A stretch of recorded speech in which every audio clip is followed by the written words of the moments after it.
Parkinson disease एक age related disorder है जिसमें एज रिलेटेड जो बेसल गैंग्लिया है, बेसल गैंग्लिया का डीजनरेशन चालू हो जाता है। डीजनरेशन। अब ये बेसल गैंग्लिया जो है ये काम क्या करता है? बेसल गैंग्लिया अपना प्रोग्रामिंग और मूवमेंट इनसे रिलेटेड काम करता है। जो अपनी बॉडी के मूवमेंट है उनमें कितनी शार्पनेस है वो बेसल गैंग्लिया में होती है, और बेसल गैंग्लिया में जो भी प्रोग्रामिंग है अपनी बॉडी में, जो भी अपन प्रोग्राम करते हैं, एक कैलकुलेट करते हैं, जो थिंकिंग की है ना, वो बेसल गैंग्लिया से अपने सब चीजें एडजस्ट होती हैं।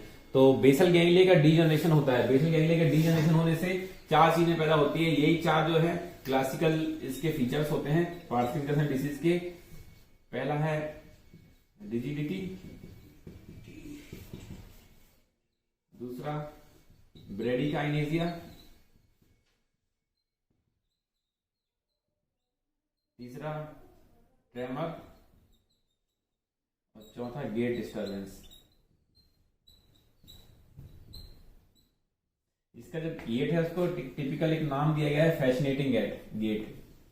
अब रिजिडिटी क्या होती है? रिजिडिटी होती है मतलब जो अपनी बॉडी की फ्लेक्सिबिलिटी है, जो अपन फ्लेक्शन और एक्सटेंशन करते हैं, ये फ्लेक्शन और एक्सटेंशन जो है ये बहुत रिजिड हो जाता है। आप उसका पार्किंसन डिसीज के पेशेंट का पैसे आप उसको हाथ या पैर का फ्लेक्शन एक्सटेंशन करोगे तो उसको एक तरीके से रिजिडिटी आएगी। रिजिडिटी दो टाइप की होती है, एक कॉकबील और एक ब्रैड पाइप। वो उसमें बहुत ज्यादा दिमाग लगाने की जरूरत नहीं है, लेकिन ये है बेसिकली ओवरऑल पूरा बॉडी जो है स्टिफ हो जाती है। स्टिफ हो जाती है, कोई भी आप उसको बॉडी को हिलाना डुलाना चाहो तो नहीं हिलेगी, धीरे धीरे पूरी बॉडी अकड़ सी जाएगी कुल मिला के, ठीक है, तो अकड़ हो जाएगी। दूसरा ब्रेडिकाइनेसिया, जो मूवमेंट उसके पहले होते थे, जितना मूवमेंट पहले होता था उससे धीरे धीरे ग्रेजुअल उसका मूवमेंट लॉस होता जाएगा।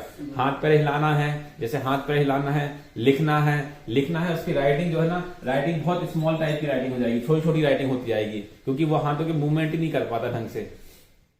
और कोई भी बॉडी का मूवमेंट है, जितना फ्लेक्सिबल अपना मूवमेंट अपन कर पाते हैं वो मूवमेंट नहीं कर पाएगा। उसको अपन बोलेंगे कि टर्न हो जाओ तो वो टर्न ऐसे ऐसे होगा, ऐसे, है ना। तो सब चीज जो मूवमेंट है, मूवमेंट में डिक्रीजिंग हो जाएगी, ब्रेडिकाइनेसिया हो जाता है। इसके अलावा बहुत लेटर स्टेज में एक आइनेसिया भी हो जाता है कि मूवमेंट ही लॉस हो जाते हैं।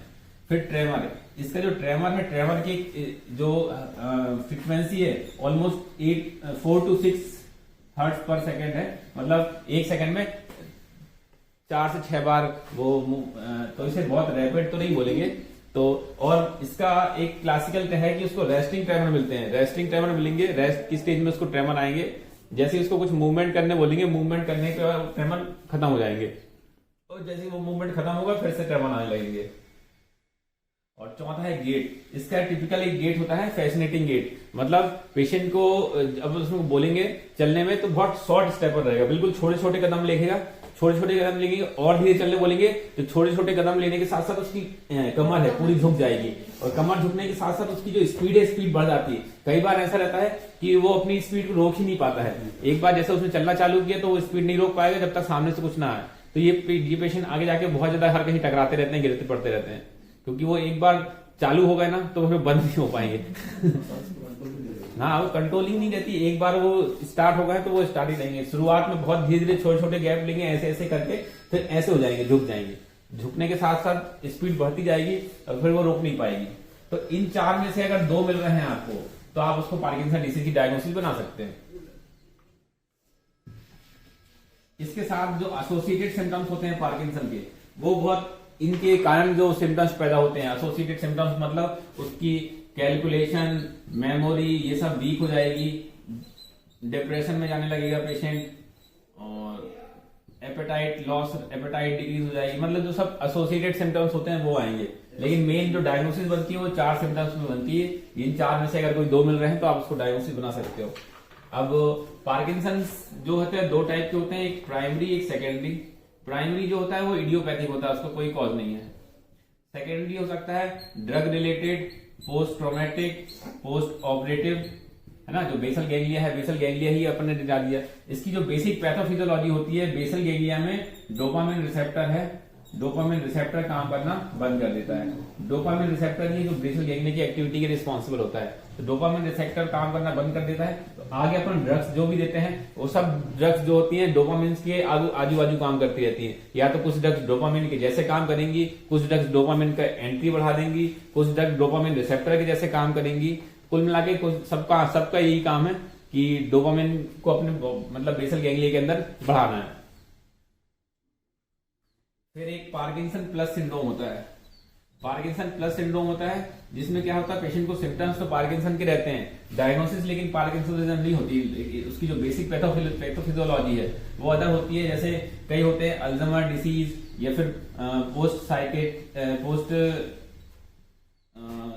सिजोफ्रेनिया वाले पेशेंट, पोस्ट ड्रग्स के पेशेंट होते हैं जिसमें मल्टीपल सिम्टम दिखते हैं, उसके साथ साथ पार्किंसंस के सिम्टम्स भी दिखते हैं, उसको बोलते हैं पार्किंसन प्लस सिंड्रोम।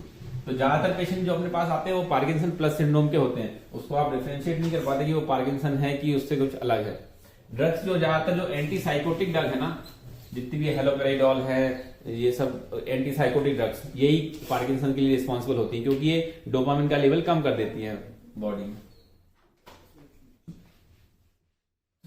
कॉज है डायग्नोसिस। डायग्नोसिस बनाने में कोई बहुत ज्यादा दिमाग लगाना है नहीं। डायग्नोसिस हमने बता ही दिया है कि एक क्लासिकल फीचर है, बहुत स्लोली ग्रोइंग डिसीज है। कई बार पेशेंट ये कंप्लेंट लेके नहीं आता अपने पास, कोई पेशेंट दूसरी कंप्लेंट लेके आता है। अपन एग्जामिनेशन में देख लेते हैं कि उसको एक एग्जामिनेशन में टिपिकल उसका रहता है मास्क लाइक फेसेस। पहले पेशेंट एक्सप्रेशन लेस फेस हो जाता है उसका, कोई हंसना मतलब कोई भी उसको जोक पड़ रहा है तो भी हंस नहीं रहे हैं, जैसे डिप्रेशन वाले पेशेंट रहते हैं ना, तो मास्क लाइक फेसेस इसका टिपिकल है। पेशेंट चल के अपने पास आ रहा है तो भी अपने गेट दिख जाएगा, गेट दिखने के बाद उसका मास्क लाइक फेस दिखेगा। इन्हीं दो चीजों से अपन उसको डायग्नोसिस क्लू कर देते हैं कि इसको पार्किंसन डिसीज हो सकती है। उसके बाद देखा एसेंशियल ट्रेमर भी प्रेजेंट है, उसको देखा ऐसे एग्जामिन करने में उसको रिजिडिटी भी मिल रही है बीपी लेने में, और साथ में उसको मूवमेंट में भी लग रहा है कि हाइपोकाइनेसिया है। तो इन सब चीजों से इसको समझ में आ गया कि उसको पार्किंसन डिसीज है। अब ट्रीटमेंट क्या देना है? ट्रीटमेंट हमेशा स्टार्ट अपन करते हैं लेवाडोपा से, जो कि डोपामिन का रिसेप्टर ही एगोनिस्ट है। लेवाडोपा का डोज यूजली होता है 110 मिलीग्राम टीडीएस या फिर क्यूआईडी देते हैं। इसके हिसाब से उसका जो लेवल है लीवोडोपा का, उसके हिसाब से उसका डोज अल्टर कर सकते हैं। लीवोडोपा क्या एक आता है सिंडोपा प्लस, उसमें लेवाडोपा के साथ साथ कार्बिडोपा भी बढ़ जाता है। कार्बिडोपा क्या करता है, ये लीवोडोपा की जो अवेलेबिलिटी है बेसल गैंग्लिया में उसको बढ़ा देता है, बस इसका इतना ही काम है। तो ये तो होगा जो डोपामिन रिसेप्टर वाले एगोनिस्ट हैं। इसके अलावा अब जो काम करते हैं वो ड्रग्स जितनी भी है सब या तो डोपामिन के रिसेप्टर को जैसे काम करेंगी, डोपामिन के जैसे ये है बेसल गैंग्लिया है, ये बेसल गैंग्लिया में एक रिसेप्टर है, यहाँ पे ये डोपामिन इंटर हो जाता है। तो कुछ क्या रहती है जो डोपामिन के जैसे काम करने लगती है, ये दूसरी चीज दे दी वो डोपामिन के जैसे काम करने लगी, या फिर क्या करते हैं अपन जो रिसेप्टर है कुछ रिसेप्टर के जैसे काम करने लगी, ठीक है, कुछ इसकी एंट्री इसमें बढ़ाने लगी। अलग अलग ड्रग्स हैं, इनका जो मैकेनिज्म ऑफ एक्शन है बहुत ज्यादा याद करने की जरूरत नहीं है। इसमें एक होते हैं एंटीकोलिनर्जिक ड्रग्स, एक होती है माओ इनिबिटर, इसमें आती है वो रोजागिलिन। फिर आते हैं डोपामिन रिसेप्टर एगोनिस्ट, जो कि डोपामिन रिसेप्टर के जैसे काम करती है। उसमें आते हैं ये रोपिनिरोल,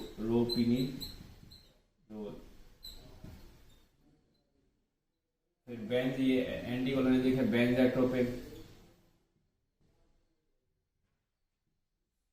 इन ड्रग्स में क्या है अपने को ज्यादा इसमें केस में डायग्नोसिस बनाना रहता है। डायग्नोसिस बनाने के बाद अपन सिंडोपा ले सकते हैं, सिंडोपा के साथ साथ एक आध ऐड करना हो तो ऐड कर सकते हैं। बहुत ज्यादा अपन इसमें ज्यादा नहीं करते क्योंकि इसमें जो है रिस्पॉन्स बहुत कम लगता है। इसकी जो थेरेपी है, इसका ट्रीटमेंट तो है ही नहीं, कोई क्यूरेबल डिसीज है नहीं। अपन उसको सिर्फ जो प्रोग्रेशन है प्रोग्रेशन को बढ़ा सकते हैं, उसके सिम्टम्स को बढ़ा सकते हैं। तो मेन रोल जो है ड्रग्स के साथ साथ इसका फिजियोथेरेपी का रोल है इसमें। तो पेशेंट को सिम्टम्स आ रहे हैं, ब्रेडिकार्डिया आ रहा है, रिजिडिटी आ रही है, उसको रोकने के लिए है। उसको रोकने के लिए आपको प्रॉपर फिजियोथेरेपी, प्रॉपर एक्सरसाइज कराना है उसका।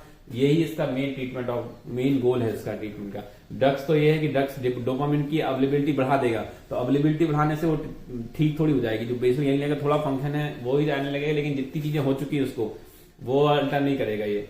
तो पार्किंसन डिसीज का मेन ये है कि अपन को डायग्नोसिस बनाते आना चाहिए। कई बार पेशेंट पार्किंसन प्लस सिंड्रोम के साथ साथ आगे जाके हॉलुसिनेशन और ये सब के साथ भी प्रेजेंट करता है, तो उससे आपको हॉलुसिनेशन के साथ साथ आपको ये सब भी पीछे ये सब भी देखो, इसके हिसाब से अपन पार्किंसन प्लस की डायग्नोसिस बनाते हैं। सीटी स्कैन एक जरूरी होता है पार्किंसन की डायग्नोसिस बनाने के लिए, कि जब तक सीटी स्कैन में अगर सीटी स्कैन नॉर्मल है तभी आप उसकी डायग्नोसिस बना सकते हो, नहीं तो कई बार पोस्ट ऑपरेटिव पोस्ट ट्रॉमेटिक इन सब के केसेस में भी ये पार्किंसन प्लस के सिंड्रोम आते हैं।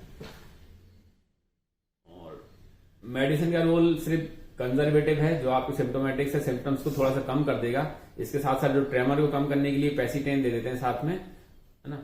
और जो भी सिम्टोमेटिक्स हैं, डिप्रेशन आ रहा था एंटी डिप्रेशन दे दो, स्लीप नहीं आ रही तो स्लीप के लिए दे दो, एंजाइटी हो रही है एंजियोलाइटिक दे दो। मेन जो डोपामिन रिसेप्टर के लिए, उसके लिए अपन को एक आध दो ड्रग देते हैं, 2-3 ड्रग्स का कॉम्बिनेशन दे सकते हैं, आजकल कॉम्बिनेशन भी आने लगे हैं। हाँ ना, तो मैं तो वो 2-3 ड्रग्स का कॉम्बिनेशन चल ही रहा होगा, है ना। 8 ड्रग्स में से जो इससे डोपामिन से रिलेटेड ड्रग्स हैं वो 2-3 ही होंगी, बाकी सब उनको जो सिम्टम्स आ रहे हैं उनकी ड्रग्स होंगी, सबका डोपामिन से रिलेशन होगा नहीं, है ना। एक तो यही चल रही होगी, लेवोडोपा चल रही होगी, दूसरा ये चल रही होगी एमेंटाइडिन वगैरह, एमेंटाइडिन वगैरह चल रही होगी, बेंजाट्रोपिन चल रही होगी एंटीकोलिनर्जिक। और कौन सी ड्रग्स चल रही है?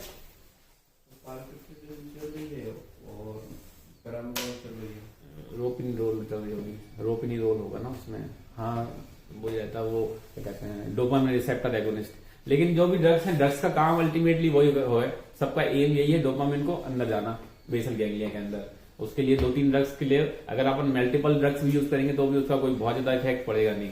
वो तो एक ड्रग है लेवोडोपा का काम कर रही है तो सिंडोपा ही काम कर लेगी, नहीं सिंडोपा तो काम कर रही, सिंडोपा काम कर लेगी, लेकिन सिंडोपा काम नहीं कर रही तो बाकी ड्रग्स भी काम करेंगी कि नहीं करेंगी बहुत ज्यादा कुछ कह नहीं सकते, क्योंकि अल्टीमेटली वही काम सबका यही है, किसी भी तरीके से डोपामिन को बेसल गैंग्लिया में लाना है। अब वो चाहे वो अदर कोई रिसेप्टर अलग से बना दो आप, या तो फिर कोई उसका जो एगोनिस्ट है एगोनिस्ट ले आओ, डोपामिन के जैसा काम करने लगे ना, तो काम तो करना यही है उसको, अल्टीमेटली डोपामिन के अंदर आना है। तो मैंने तो यही देखा है कि ज्यादा अगर सिंडोपा काम कर रही तो वो काम करती है, सिंडोपा काम नहीं कर रही है तो बाकी ड्रग्स भी बहुत ही कम काम करती हैं।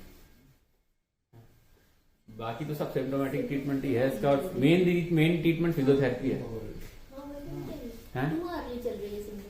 हाँ, तो वो इसमें 2 आवरली चलाने के लिए उसका जो लेवल है, डोपामिन का लेवल मॉनिटर करना पड़ता है, कई बार उसकी टॉक्सिसिटी भी हो जाती है, टॉक्सिसिटी से पेशेंट को हालुसिनेशन आने लगते हैं। हाँ, तो वो टॉक्सिसिटी के लिए लेवल अपने यहाँ होता नहीं है, वो सबसे कम होता है।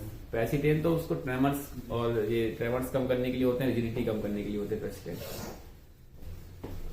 2 आवरली अपन नहीं देते, लेकिन डायग्नोसिस बनाते आना चाहिए अपन को। पेशेंट बहुत आते हैं पार्किंसन के, कोई भी ओल्ड है 70 ईयर से ज्यादा का है तो आप उसको सस्पेक्ट कर सकते हो, और अर्ली पार्किंसन भी होते हैं कई बार 50+ में भी आने लगते हैं।